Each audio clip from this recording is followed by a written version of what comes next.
Muhammed Bedri. Muhammed Bedri Yaman. Muhammed Bedri. Muhammed Bedri.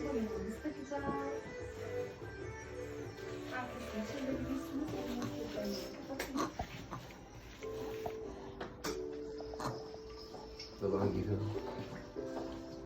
Çekim yaptınız mı? Evet, çektik. Yavaş yavaş bırakabilirsiniz. Bedo.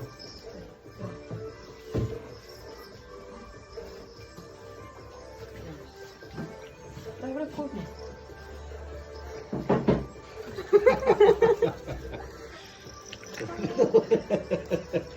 Biraz böyle yüksek, sonra bir götürelim.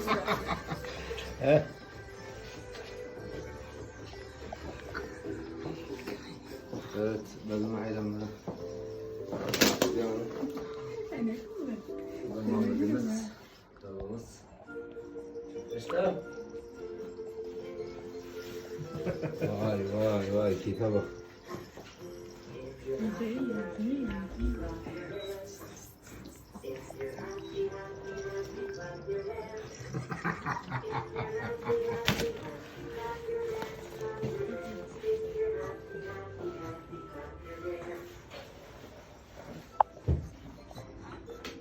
Muhammed.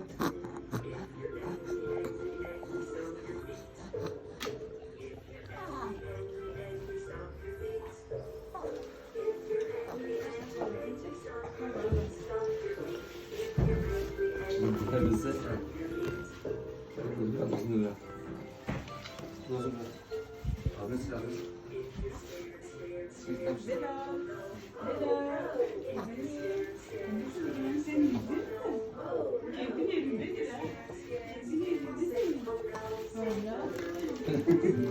Ağır vasıtan erkek. Şimdi sırada çek.